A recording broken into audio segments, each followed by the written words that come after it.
السلام علیکم، now news کے ساتھ میں ہوں فائزہ شاہ۔ سب سے پہلے نظر ڈالیں گے آج کی اہم خبروں پر۔ خبر شامل کرتے ہیں دیر بالا سے۔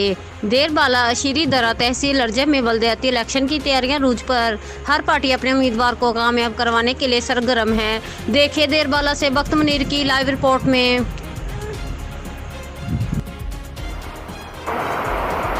جی ناظرین، اس وقت میں علاقہ اشیری درہ تلپتان کے مقام پر موجود ہوں۔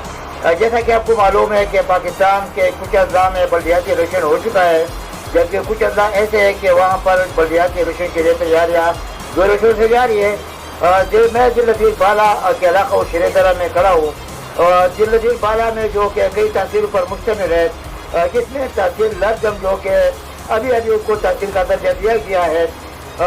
تحصیل لرجم میں تقریباً 4-5 پارٹیاں الیکشن میں حصہ لے رہی ہے، جس میں پاکستان تحریک انصاف اور جماعت اسلامی اور پاکستان پیپلز پارٹی کا میں ذکر کروں تو کم نہیں ہوگا، کیونکہ ان تینوں پارٹیوں کا آپس میں گہرا جو مقابلہ ہے وہ جاری ہے۔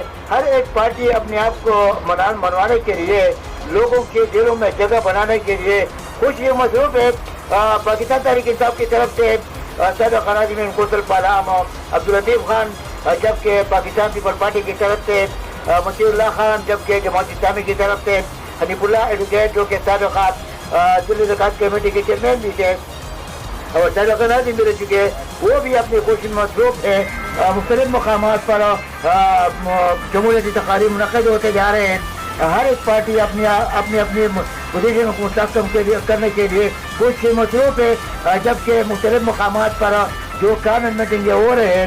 اس سے تو خبر ہم کچھ نہیں کہہ سکتے، کیونکہ جب 31 تاریخ آئے گا تو 31 تاریخ کے ساتھ پتہ چلے گا کہ کون سی پارٹی برسدار آئے گی، کون سی پارٹی جیتے گی، کون سی پارٹی کے تفصیلوں میسر آئے گا۔ یہ خبر وقت ہے۔ بخت منیر، دیر اپر اشیری درہ تلپتان۔